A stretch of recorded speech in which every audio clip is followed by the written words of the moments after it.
Good evening, and thank you for attending. My name is Lisa Maurer, and I'll be the moderator for this evening's debate. Before we begin, please silence all phones and electronic devices. Additionally, please refrain from any interruptions to the debate as it is being recorded for on-demand viewing and post-captioning services. The Citizens Clean Elections Commission is the sponsor for this evening's event. The Clean Election Act is a campaign finance reform and public education measure initiated by Arizona citizens and passed by voters in 1998. The system provides clean funding for qualified participating candidates who agree to abide by the Clean Elections Act and rules. These include contribution and spending limits, foregoing special interest money, and participating in commission debates. We encourage audience questions, so please utilize the note card given to you when you entered the room and hold it up. Our volunteers will pick up the cards and deliver them to me. If you need additional cards, just raise your hand. If you have a question for a specific candidate, please include the candidate's name on the note card. It will be considered during the second half of the debate.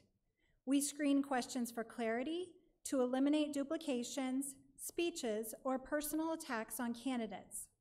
The debate is scheduled for 1 hour, so we may not get all audience questions, but we will do our best.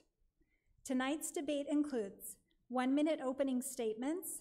The first half of the debate begins with 2 minutes to each candidate to answer the same question. After all candidates have responded to the question, the first responding candidate will be given an additional 30 seconds. We will rotate which candidate responds first. The second half will allow a different question per candidate with 1 minute to answer and 1-minute closing statements. We ask that you remain polite to all the candidates and give them a fair and uninterrupted hearing, no matter how strongly you may agree or disagree with anything being said. Tonight's participants are Ms. Julie Gunnigal, a Democratic candidate for State Representative, District Number 15, and Clean Elections participant. Ms. Tanya Macbeth, a Democratic candidate for State Representative, District Number 15, and Clean Elections participant. Ms. Jennifer Samuels, a Democratic candidate for State Representative, District Number 15, and Clean Elections participant. The order in which the candidates will speak has been determined by alphabetical order by last name for opening comments and will progress from that starting point. The order for the second half will be determined by reverse alphabetical order by last name. Ms. Gunnigal, will you start the opening remarks, please? Yes, thank you. Good evening. I'm Julie Gunnigal. I'm a former prosecutor of public corruption and, with your vote, the newest representative for the State House in LD 15. I began my legal career in part in Cook County, Illinois, where I prosecuted politicians who used their political offices to get rich at the public's expense. And when I look around Arizona right now, I see the same sorts of conflicts of interest and corruption that erodes the public's faith in democracy. I see dark money flowing in to all races at all levels. I see legislators voting on legislation that directly impacts the businesses they own and control. And I see little accountability from legislators and agency heads. It compromises democracy, and it needs to stop. My campaign, and you can find more information about me at gunnigalforhouse.com, is based around the idea that we will never have the kind of education, the kind of healthcare, the kind of school safety that we need until we address the conflicts of interest at the Capitol. Thank you. Thank you. Ms. Macbeth, your opening comments, please. Thank you. My name is Tanya Macbeth, and I am your candidate for the Arizona House of Representatives in Legislative District 15. Many of you recognize me and supported me in my race for the Arizona Senate in the same district in 2016. I worked hard then and will continue to work for the very same priorities. It is crucial that we restore funding to our schools, provide affordable healthcare opportunities for our citizens, and create the economic growth engines necessary to make Arizona ready for our future. As an attorney and an advocate for persons with serious mental illness, I am ready to stand for all of Arizona's citizens, to stand up against discriminatory practices and provide the groundwork for growth here in our community. Thank you. Ms. Samuels? Hello, thank you. My name is Jennifer Samuels, and I'm also a candidate for the House here in LD 15. Thank you so much for taking a few hours out of your time this evening to come join us. As a teacher and a mom, I was highly involved in the Red for Ed movement. I coordinated walk-ins at my school as well as participated in the 6-day walk-out. While I was there at the Capitol, I watched as our elected leaders failed to pass a budget that was good enough for our students and our teachers. If elected, I promise to advocate for fully funding our schools. That will result in smaller class sizes and repaired schools so we can finally be able to reach our students. For far too long, our students have been slipping through the cracks of an underfunded system. Thank you so much. Thank you. At this time, we will begin the portion of the debate where each candidate will have 2 minutes to answer the same question. The first question is for Ms. Macbeth. If you were elected, what would be your top priorities, and what is the first bill you would submit and why? Boy, that's a lot in 2 minutes.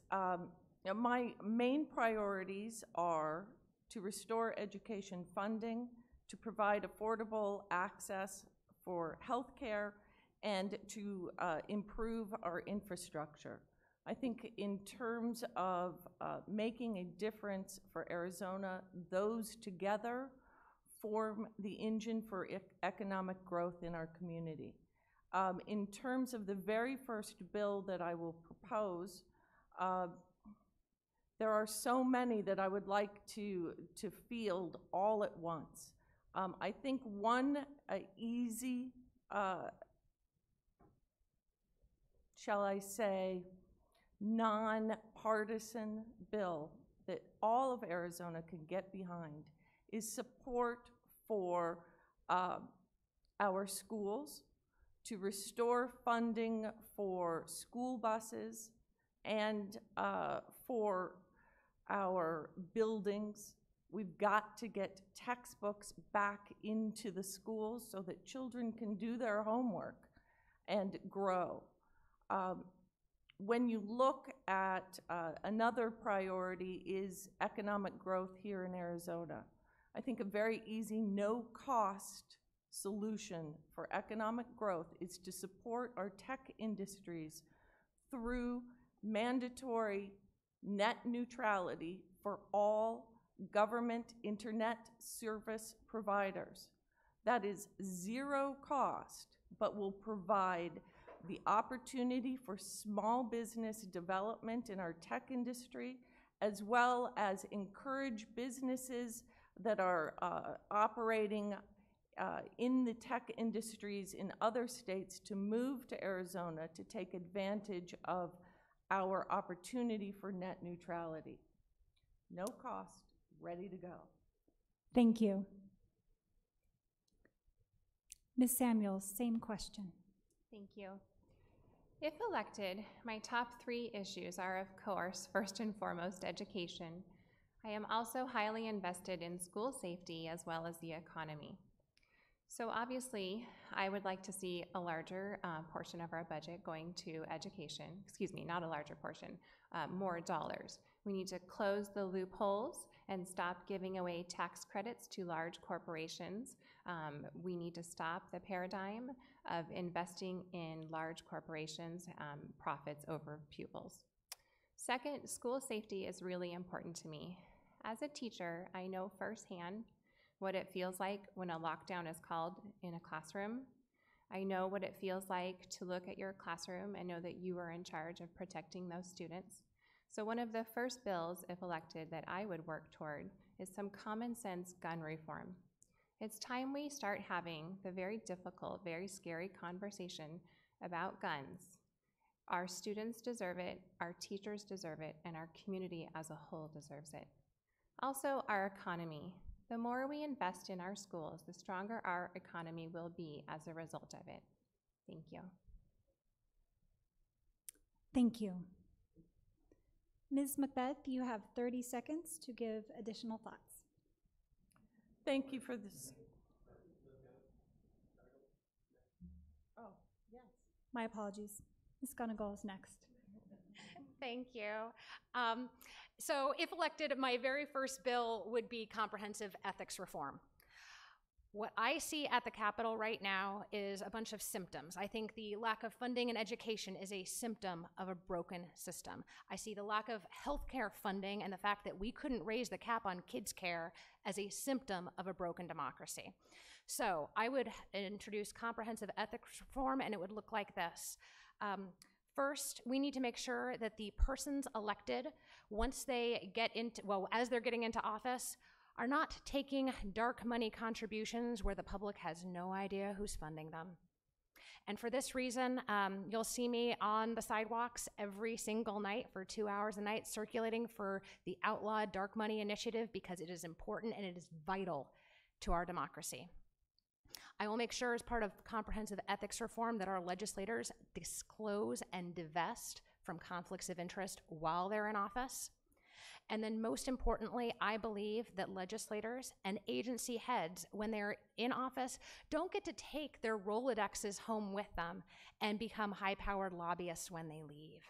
I think as part of comprehensive ethics reform, we need to make sure that we're not promoting a revolving door from the legislature to the lobbyists. And then last, what I saw last legislative session with respect to voter initiatives and referendums were appalling. We have a bold tradition in Arizona of voter initiatives and referendum, and we need to make sure that our voters have their say. You have the opportunity to participate in direct democracy, and it does not matter whether or not your signature goes slightly outside the lines. It does not matter whether or not you've properly spelled out your city. Your vote on those initiatives should count. So the very first thing I would do is implement a system that restores democracy to Arizona. Thank you. Now Ms. Macbeth has 30 seconds. Thank you for this opportunity to respond to my esteemed colleagues. It's important that we note that all issues come together for the growth of our economy. If we are going to have a secure future here in Arizona, we must build upon each layer with education services to all levels, from full-day kindergarten through vocational and technical training. Together, these, with infrastructure, healthcare, water policy, and anti-discrimination legislation, we can build Arizona's future. Thank you. We're going to move on to the next question, and this is for Ms. Samuels. Do you think recreational marijuana should be legalized? Why or why not? Yes, I do believe that we should legalize the recreational use of marijuana. If we look at the statistics of people who are incarcerated for the recreational use of marijuana, it's staggering. We are paying a ton of money to lock these people away, and they are not damaging our society. I am a huge advocate of increasing funding to education. What that means is looking outside what we've always used to fund our schools. We need to be open to additional solutions for funding our school, and the legalized use of recreational marijuana is one way we could get there. Thank you. Ms. Gunnigal, same question.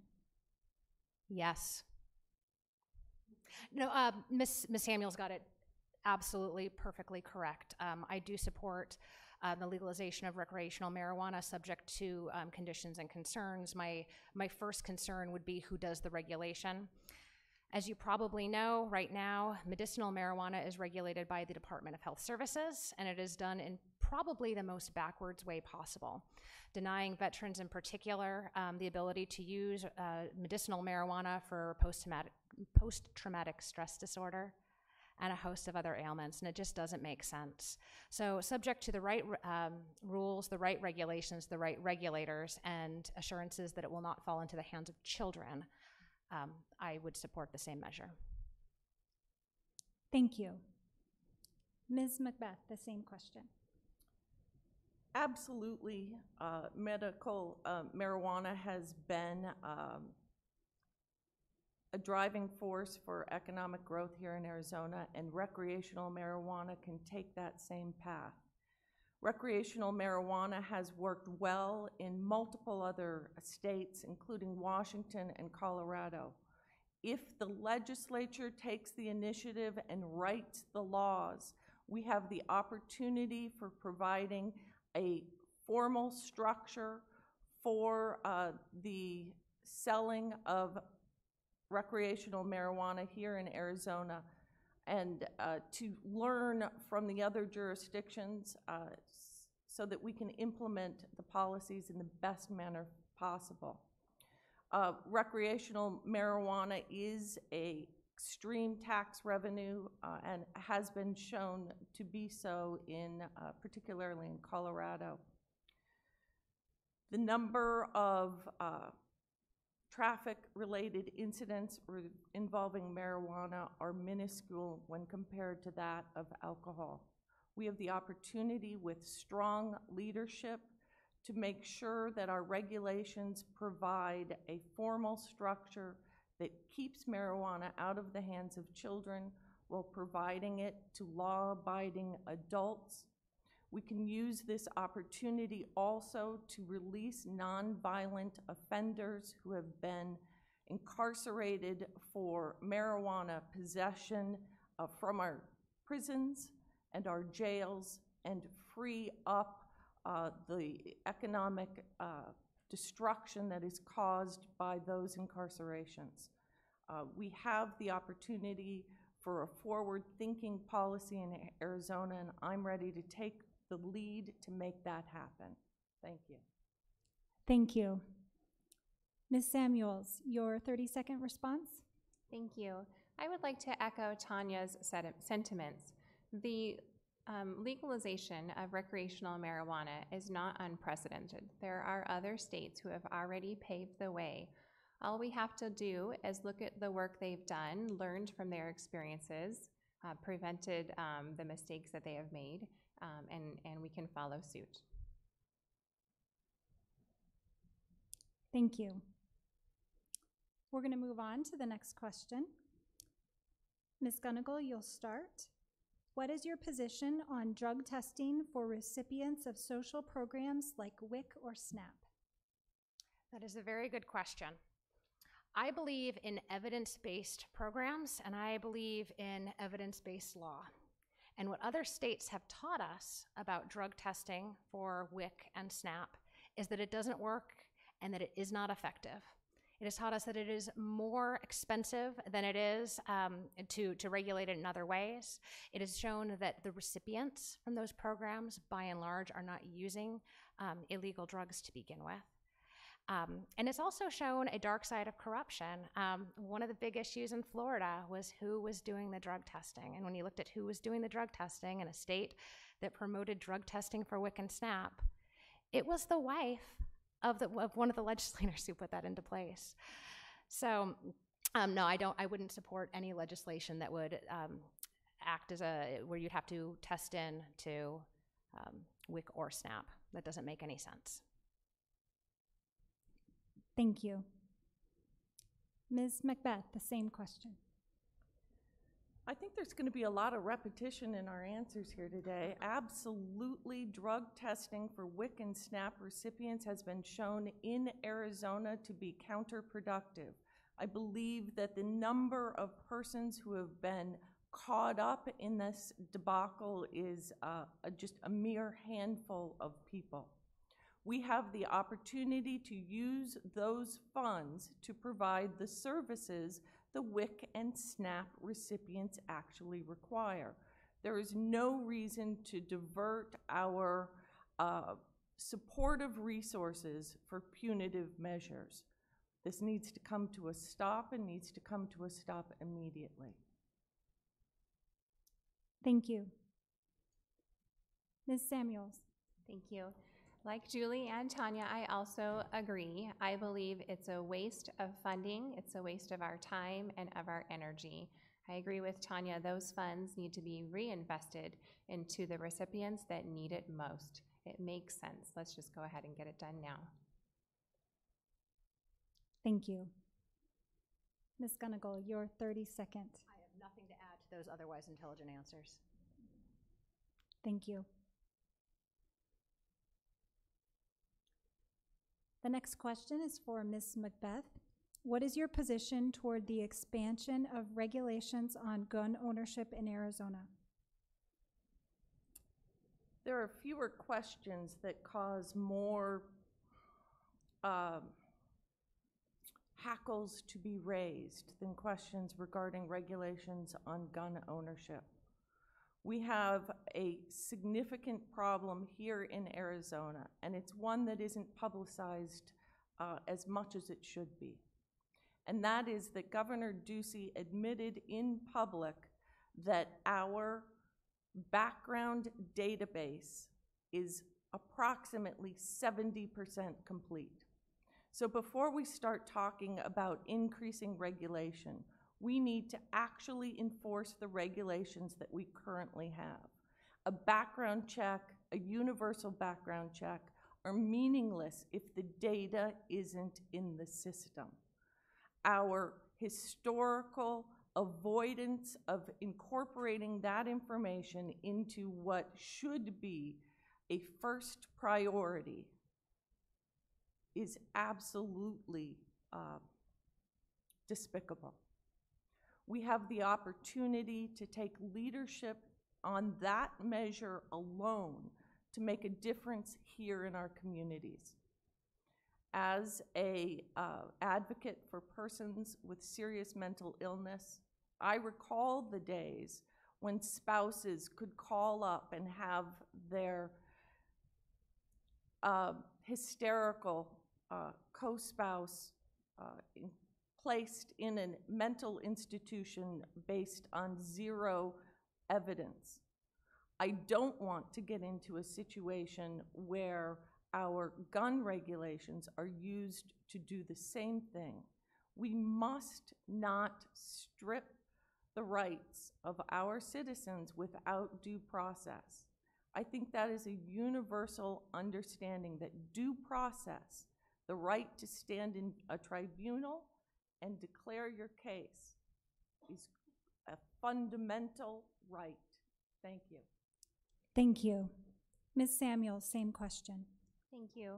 As a teacher and a mom, I feel strongly about having a safe community. When it comes to gun regulation, I'd like to do everything possible to make sure we have a safe community.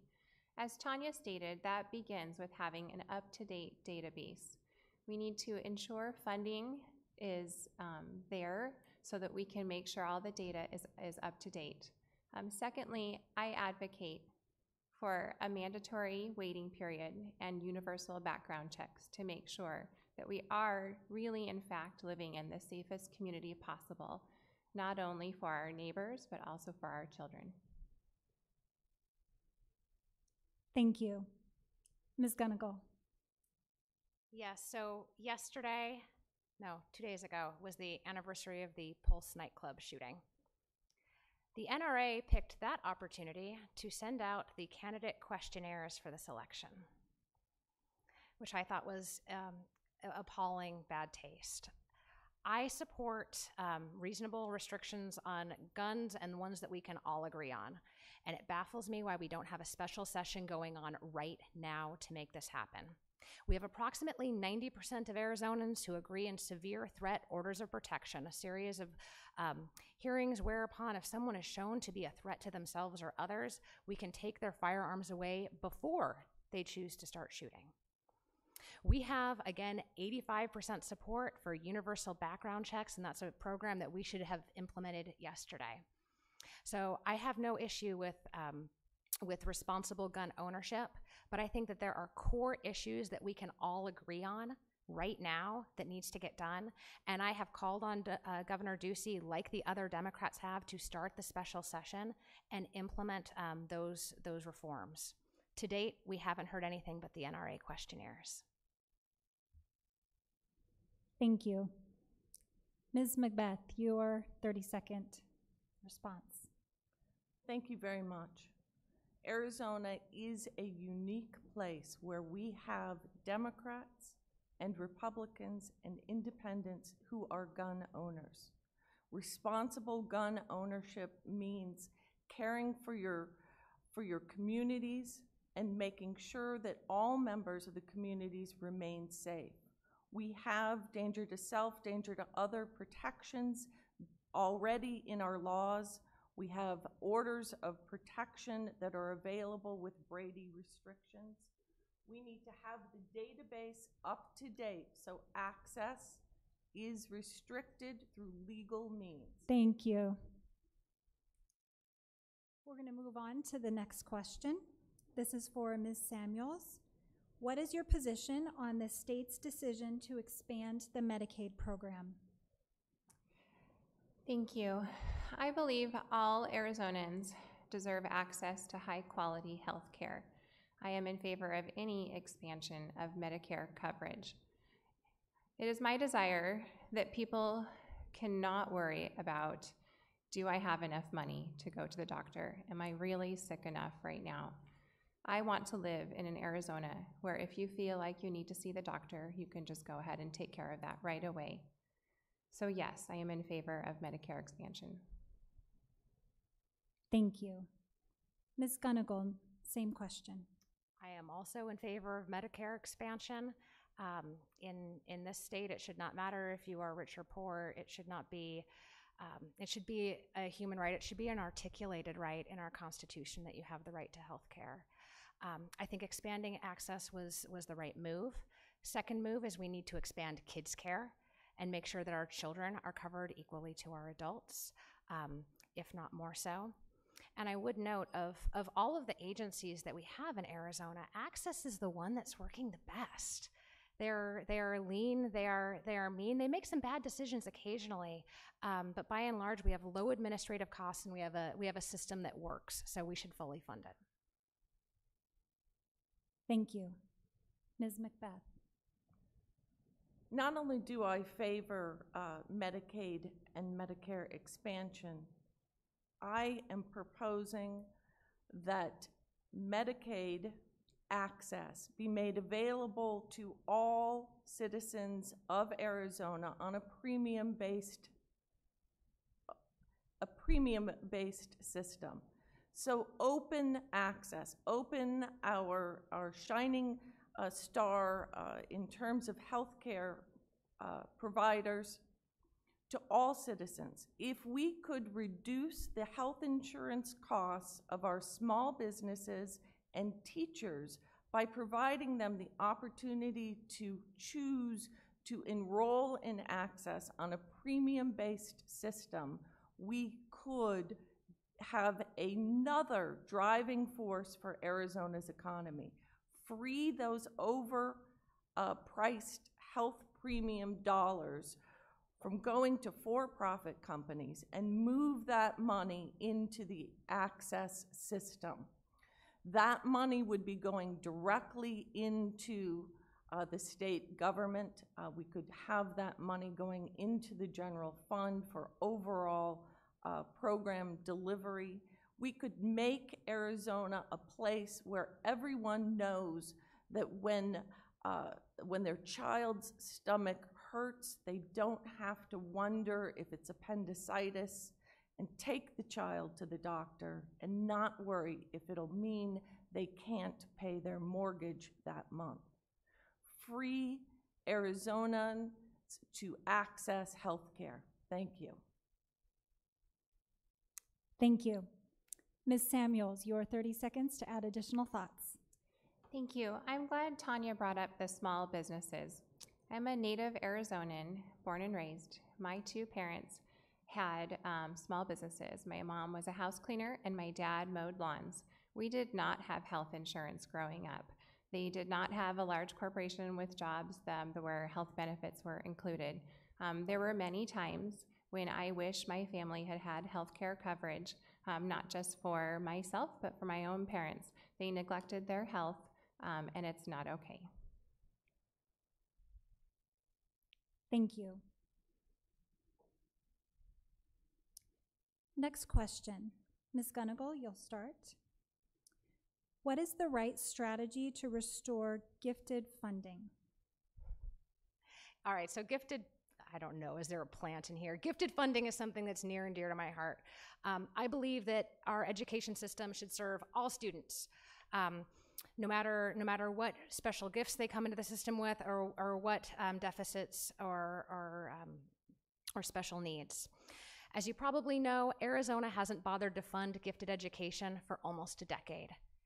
I have worked tirelessly and been down at the Capitol every week for the last 3 years, arguing that our students deserve better. There's a common myth out there that gifted students are going to be fine on their own. You might be surprised to learn that while gifted students account for about 7% of our population, they're about 25% of our college dropouts.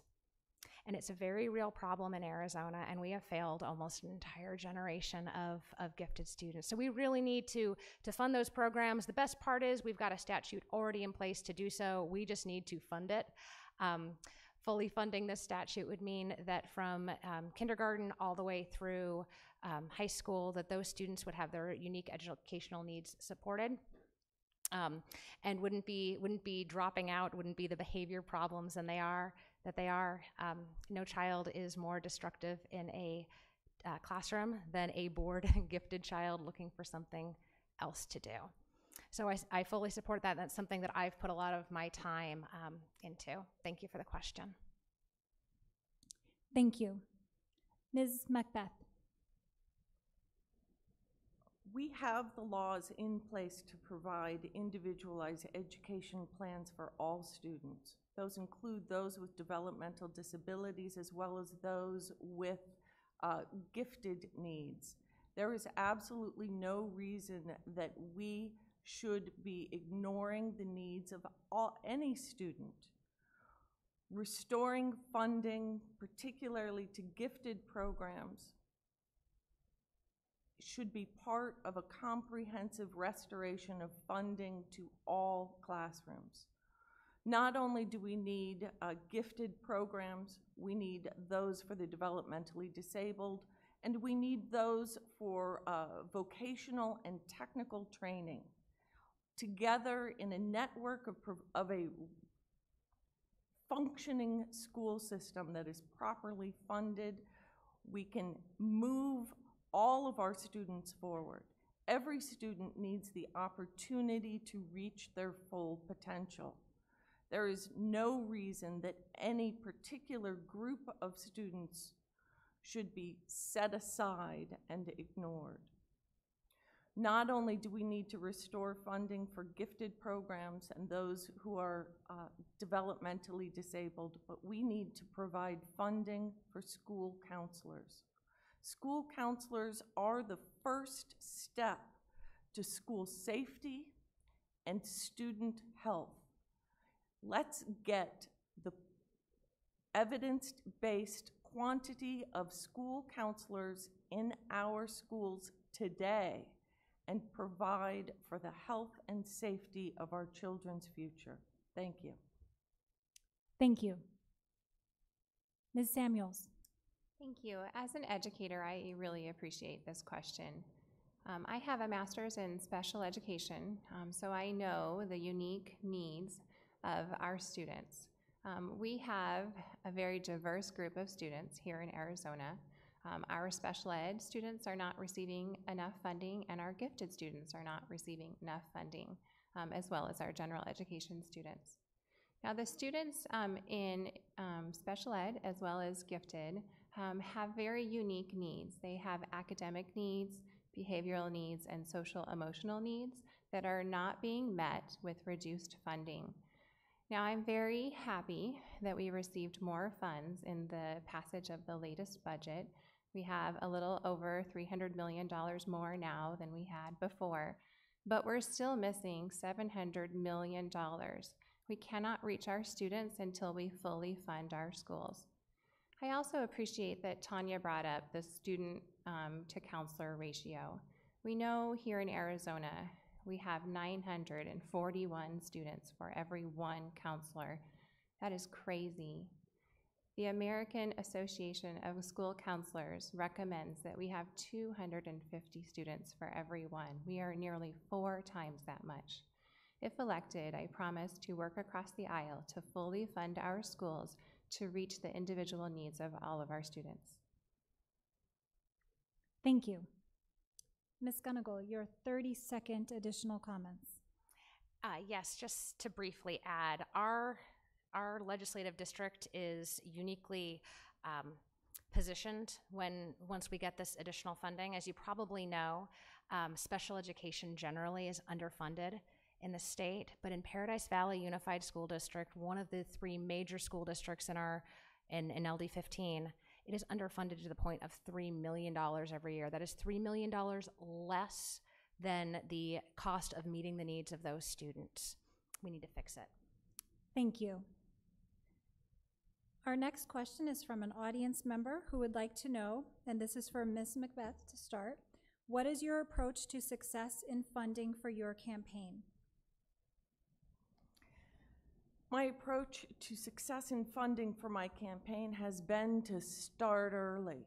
I started in January of 2018, reaching out to voters, talking to what people's needs were, learning what the priorities for our community is. And as I did that, I gathered signatures and gathered $5 Clean Elections contributions. Because I started early, I have become deeply, deeply connected with a multitude of voters here in Legislative District 15.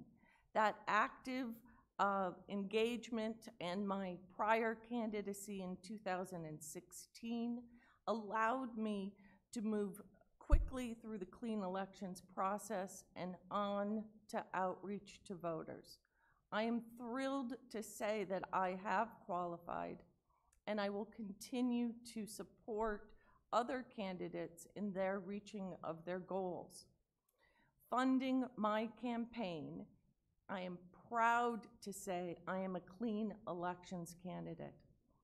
I will work strictly within the financial limitations set forth by the Clean Elections Committee in an economical way to reach the maximum number of voters. The Clean Elections system provides a level playing field for average working candidates to get involved in the elective process. As an attorney, I am working full-time while campaigning and not dedicating significant hours doing call time to ask for money. So thank you, Clean Elections Commission. The laws you have set forth make a difference for me and our voters. Thank you. Ms. Samuels. Thank you. I owe the success of my campaign's fundraising to all of the teachers. As the Red for Ed candidate, I was very, very grateful when I announced my candidacy and said I needed 500 signatures, that with the help of all my friends and colleagues, I was able to do that in just a few short weeks. The next step was to collect all of my $5 donations. That, too, I'm grateful to find out, has been very easy. There are a lot of teachers in our district that are still very fired up about Red for Ed. They really, really want to fully fund our schools. I'm very grateful for all their support in helping me reach my goal of $255 donations. Thank you. Thank you. Ms. Gunnigal. Yes, thank you. We are extremely close to making our 255s as well, and maybe with your help and your help and your help, we'll get there by the end of this week. One of the things that I think is so remarkable about the Clean Elections system, and perhaps my campaign in general, is that my strategy is to talk to everyone, because the blue wave is coming and it's not a weather event. It's all of us on our feet, on the sidewalk, talking to our neighbors, letting them know about what issues we care about. And as a result, when my campaign first kicked off and I spoke to every single household and knocked on every single door, I'm proud to say about half of my fives are from Republicans and independents, because they get it, they understand what my campaign is about, and they want to see change. And I think that's not unique. I think the more that we talk to the voters, they're going to understand why democratic ideas right now are the best way to go. They're going to understand that our democracy is under attack. They're going to understand that we need ethics reform at the Capitol. They're going to understand why we need to get the dark money out of these races. So my strategy has been to talk to every voter, because you never know who you can convince. Thank you. Ms. Macbeth, your 30 seconds.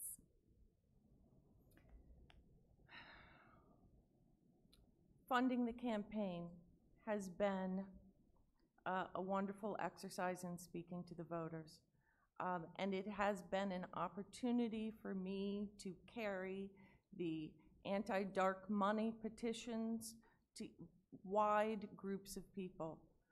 The way that we can change our elective process here in Arizona is to provide transparency at every level. Utilizing the Outlaw Dark Money initiative provides an opportunity to share that message regarding corruption and funding in Arizona to a wide variety of people. Thank you. Thank you. At this time, we will transition to the second part of the debate, where each candidate will receive a separate question with 1 minute to respond. Remember, audience members, you can still submit questions via note cards and direct them to specific candidates. The first question is for Ms. Samuels. Ms. Samuels, what is your position on a single-payer universal health care system? Thank you. I believe a single-payer universal healthcare system is a great way to go. As I mentioned earlier, I grew up as a kid who didn't have health insurance. I was a little cautious on the playground. I didn't play very rambunctiously. I was worried about breaking my bones. I didn't want to be a burden on my family. I don't want Arizonans to grow up this way. I would like to do everything we can to provide high-quality access to health care to all Arizonans. Thank you. Ms. Macbeth, your question. What is your position on a woman's right to choose abortion? I absolutely support a woman's right to access all available methods of birth control and reproductive health options.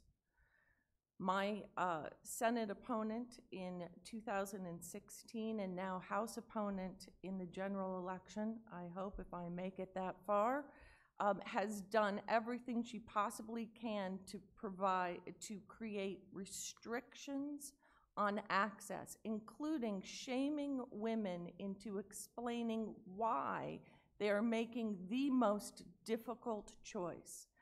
I hope that no woman has to ever make that choice, and access to birth control is the first step to reducing the rates of abortion. And shaming women into explaining these things is a devious method to develop future restrictive laws based upon those answers. We must protect a woman's right to choose.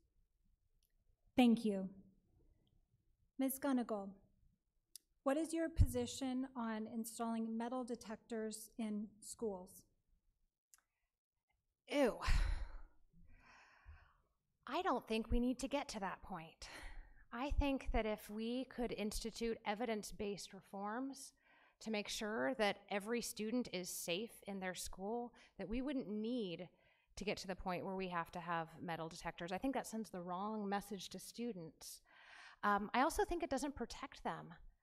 I think it only protects them for the period of time that they're within the school walls, and that's not really the issue either. We have students who are being shot in church. We have students who are being shot at the mall. We have a gun violence program, and to say that it's just at the walls of the schoolhouse is bonkers to me.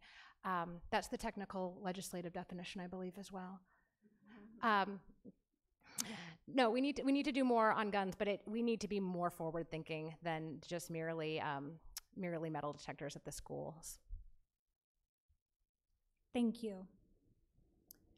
Ms. Samuels, what is your position on addressing homelessness among single parents leading to more children in foster care? Thank you. As a teacher and a mom, nothing breaks my heart more than when I'm driving down the road in Phoenix in July when it's hot outside and we see homeless individuals on the corner. As a mom with 3 children who are old enough to ask, "Hey mom, why are they out there?" I think it's important that we address these issues at the legislative level. We need to fully fund programs so that we can help families who are homeless put the pieces back together in their lives so that they can get off the streets. I would like to support any increase in funding that supports these individuals. Thank you. Ms. Macbeth, what is your opinion or what is your position on an all mail-in ballot elections? That's a tough one for me because I love going to the polls. I have to admit I am not a permanent early voter. I encourage everyone I meet to be so, but an all mail-in system as set forth and practiced in states like I believe Washington has been successful there, and they have a pretty good ballot turn-in ratio.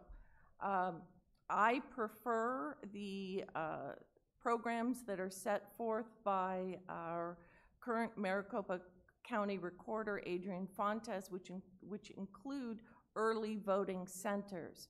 That allows people to vote where it's convenient, regardless of their design or designated polling place. I'd prefer to move to increasing education regarding mail-in ballots and early voting centers. Thank you. Ms. Gunnigal, your question. What is your position on states proactively writing laws for new industries like autonomous vehicles?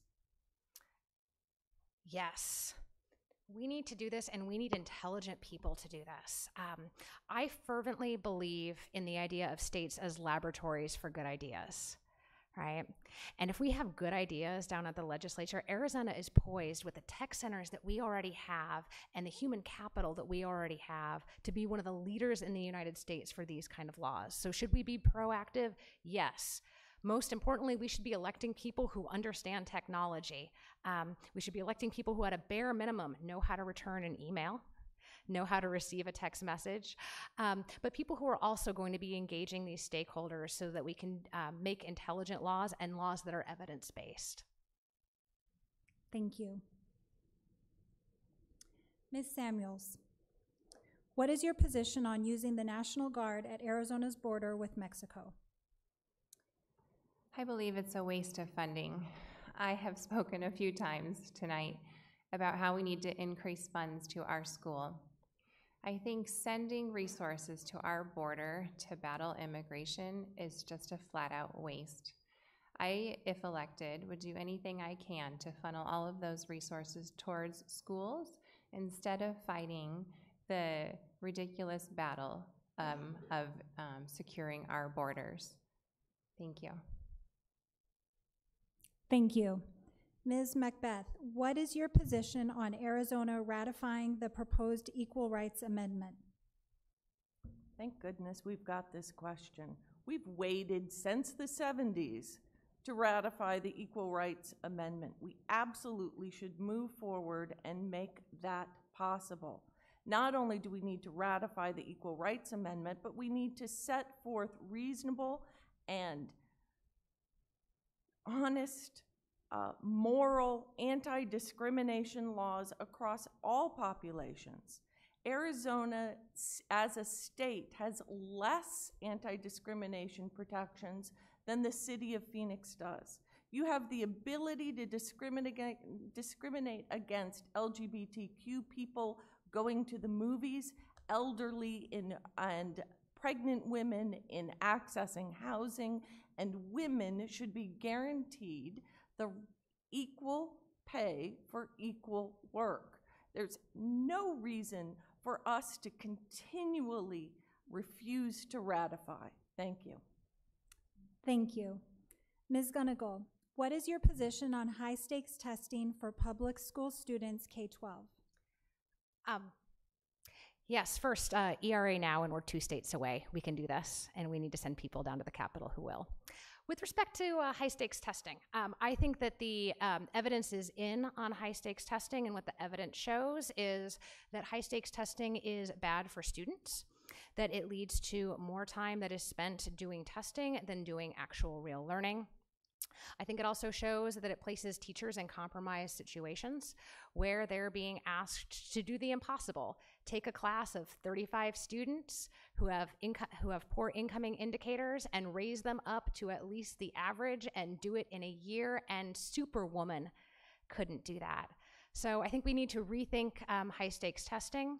I also support parental opt-out of high-stakes testing. I think one of the big mistakes that we've made is not allowing parents the choice when they send their students to school whether or not they will be allowed to participate. You can opt your student out of almost every single educational activity under the sun, but if you opt out of high-stakes testing, they're tested the next day they're in attendance. Thank you.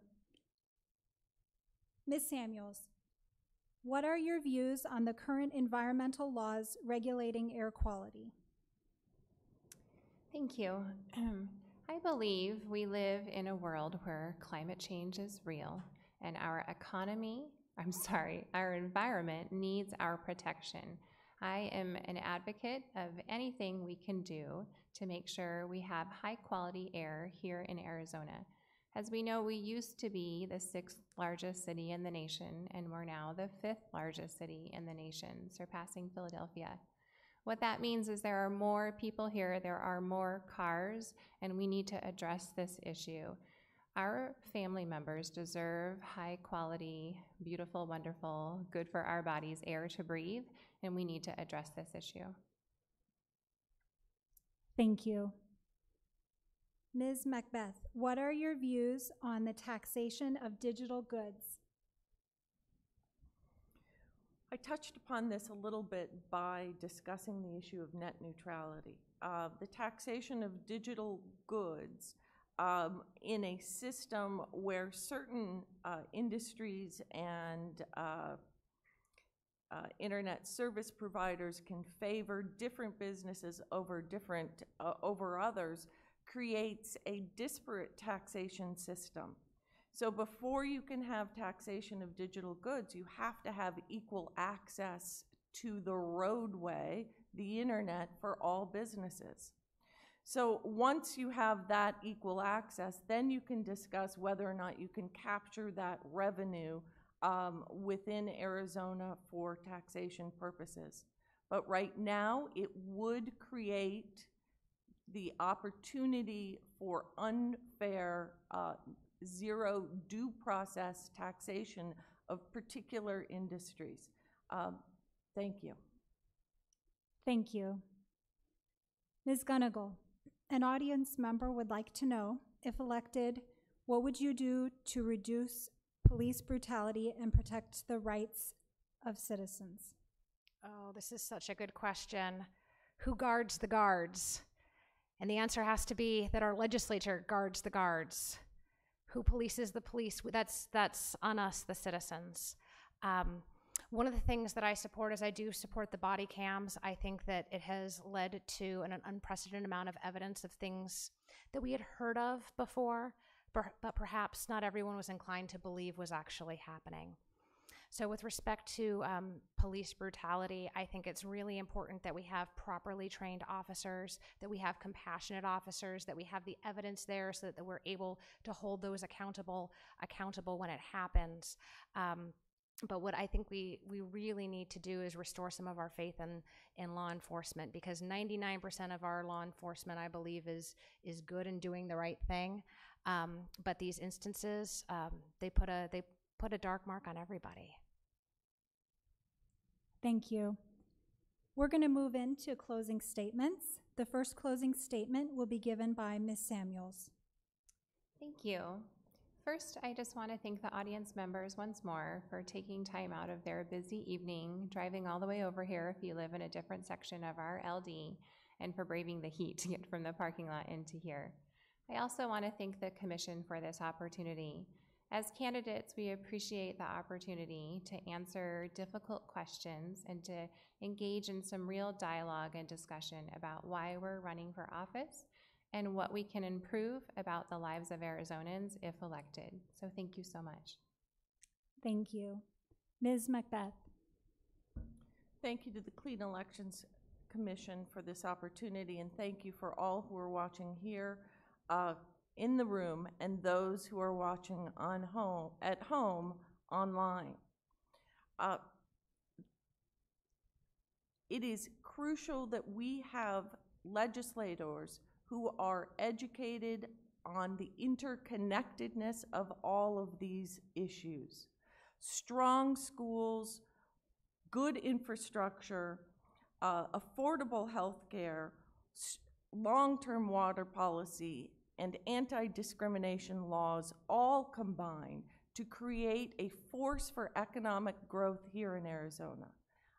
As a lawyer and an advocate for persons with mental illness, I am prepared to care for the haves and the have-nots, to provide legislative leadership that is familiar with how laws affect individuals.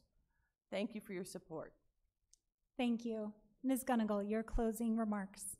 Yes, thank you. And again, thank you for being here. I'm Julie Gunnigal. I am proud to be one of 3 excellent choices that Democrats and independents will have in the primary, a primary that we haven't had in this district for this seat in a very long time. And as you make your selections in August, I'd like you to think of who is best equipped to not only take the seat, because we are desperate for better representation in this district, but who can keep the seat.